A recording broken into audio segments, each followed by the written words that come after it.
it's a shock to me that somebody actually asked for a speech, a discussion on regulatory affairs, because it's usually something people don't want to think about. And it's great to be here because I know I've written every single one of you a letter or two in the last 12 months. So I'm going to start here talking about the USDA requirements for veterinary diagnostic test kits. Just a regulatory overview. APHIS regulates veterinary biologics, which includes vaccines, bacterins, antiserum, diagnostic kits, and other products of biological origin, to ensure that veterinary biologics available for the diagnosis, prevention, and treatment of animal diseases are pure, safe, potent, and effective. This work is done by APHIS's Center for Veterinary Biologics, headquartered in Ames, Iowa, and is centered around enforcement of the Virus Serum Toxin Act. So the Virus Serum Toxin Act is a key component in how the regulatory overview is structured. I want to talk a little about regulatory scope. The difference from country to country. Looked like it did a couple things. Anyway, I have listed here some sample preparation products. We have a nucleic acid purification kit, as well as our MagMax Express sample purification instrument. These items are not regulated by USDA. Instrumentation and software that you might use in running a PCR kit or an ELISA kit are not regulated by the USDA. What is regulated are the test kits, so the components that are targeting your antigen, detecting that antigen, amplifying that antigen, or visualizing it through a chromogenic reaction. Those are regulated by the USDA. That being said, it doesn't mean that we can get away without validating the full workflow, and I'll talk about that in a moment. There's 3 focus areas for USDA approval of veterinary diagnostics. Those are the production facility itself, how the test performs, and also how the test kit is produced and how it's commercialized. If you're interested in any details, you can go to the Veterinary Services Memorandum 800.73 that describes in great detail general requirements for licensing of test kits. So if we're looking at the facility requirements, you have to file with the USDA plot plans, blueprints, and legends. Whether your site is based in the US or whether your site is overseas, you want to show the USDA that the construction of your site, the workflow through your site, the materials you handle in your site are all going to be controlled in a manner that is not going to increase the risk of contamination of your product or increase the risk of bringing in an animal disease into the US. A fraction risk and a risk assessment are conducted. That's showing that we're keeping segregated our production materials from maybe our research materials. We might have to have separate facilities for research, and that makes sure we keep our products pure.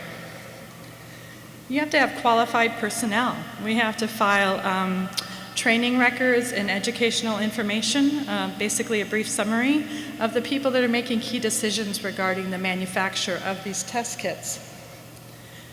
A serial release product happens. Once you get a product license, you make a batch or a serial in CVB speak, and you report the test results of every serial you make. You report how many kits you made, and you have to have release of that by the CVB before you can commercialize that product in the US. Depending on the nature of the product, a test kit such as an equine infectious anemia test might be confirmatory tested by the USDA. So there's a high level of control there. We're required to report any adverse events. If any time during the lifetime of a product we get a complaint, we investigate and we confirm that our product is not performing as it's designed, we have to file a adverse event report with the USDA. We might have to recall the product. We might have to notify the state veterinarian. Again, the action is going to increase with the risk of the product, the disease that's being tested. We have routine facility inspections. So every couple of years in the US, we'll have a surprise visitor. This is just a picture of our facility in Austin, Texas.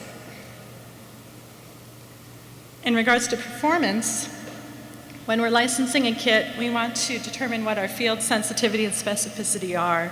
And this is really key. We're not just determining how our kit performs in terms of true positives and true negatives and false positives and false negatives. We're also able to challenge our package insert. We write kit instructions for our users, and we can get some key information regarding how our product instructions are being interpreted. We can fine-tune those kit inserts. And we can also use that information when we determine sensitivity or detectability of a test. We'll take those low thresholds and we'll make sure that when we build our QC test program, that we're monitoring the ability to detect at those low thresholds from batch to batch to batch over the time. We also do field repeatability and reproducibility. This is a set of samples that are fixed. They have to go through the full workflow. This is typically performed at 3 different laboratories. And we're looking for intra-assay, inter-assay, and across day, across laboratory, that type of variability. So we're really getting a good idea as to the robustness of our assay. We do in-house analytical studies, which will include a determination of the limit of detection, inclusivity, exclusivity. Does your test detect all strains of this disease? Does your test detect or cross-react with alternate infections? We also do product stability. We'll do an accelerated stability typically as we develop a product, and then APHIS requires us to file real-time stability. So if we state we have a 24-month shelf life on our product, we have to confirm that with real-time stability, submit to the CVB, the CVB has to accept that data. If not, they might say, you didn't prove it, you have to short date your product to 15 months. For production and commercialization of a product, we have a document called an outline of production. This is like our contract with the USDA. In our contract, we describe the intended use and the limitations of our product. So if our intended use is to determine, say, Trichomonas fetus infection in smegma samples, well, we're not going to test blood. We're not going to make a claim for blood because we didn't demonstrate performance in that matrix. If we identify limitations for our assay, we want to make sure that we're going to represent those limitations to the USDA and include those in our package insert so a user will know this product's not going to work if you use it this way. Raw materials have to be characterized. We have to source our raw materials of animal origin from countries that are free of BSE in accordance with 9 CFR section 94.13, I think. We have specifications that our raw materials have to meet before we use them in production. We use qualified suppliers. We standardize and validate our manufacturing processes. So in our outline of production, it's going to describe how we might formulate an ELISA test kit. We'll have our coated plates, we'll have our positive control, we'll have our conjugate. We'll optimize the concentration of that positive control and conjugate on that solid phase so that we're getting a known reactivity on a reference panel, a reference sample. And that way we're going to have standardization from batch to batch. And we can adjust for any slight differences maybe in plate coating from lot to lot. There's serial release criteria. I mentioned earlier when you do your sensitivity testing, you identify your lower detection thresholds, you're able to generate your serial release panel in a way that you're going to look at all levels of reactivity from low detection to very high levels of infectivity. And you can see that you're not getting false positives. You can see that you're continuing to maintain that level of detectability, again, batch to batch over time. The test kit configuration is described, so we basically describe what components are in each kit, what volumes of materials are in each kit. We make sure that we say if you can get 100 test determinations out of this kit, you can indeed do that. And then lastly, product labeling.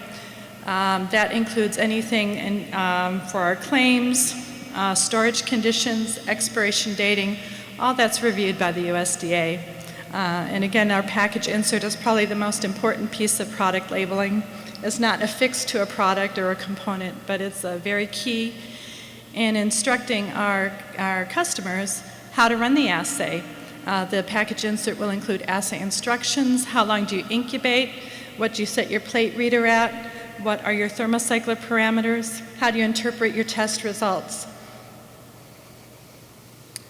When you're all done with that, at the end you'll end up with a facility license and a product license. So this is just a picture. This is our T-fetus, our trick test product license, and our facility license for Austin.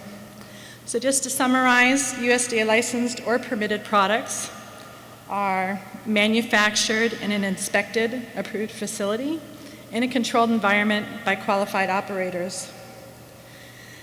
They are manufactured with qualified raw materials using validated processes, and they're monitored for consistent serial-to-serial performance. They're validated in the laboratory and in the field, and they're found to be suitable for their intended purpose. They're all reviewed by CVB prior to serial release. They're also reviewed by CVB in the event we choose to make a raw material change or change a process. If we want to go, say, from a dual chromogenic substrate system to a single chromogenic substrate system, we would have to get USDA to accept that by generating equivalency data, changing our outline of production, and we could not incorporate that product improvement until the CVB accepted our data. And lastly, licensed test kits are subject to post-market surveillance.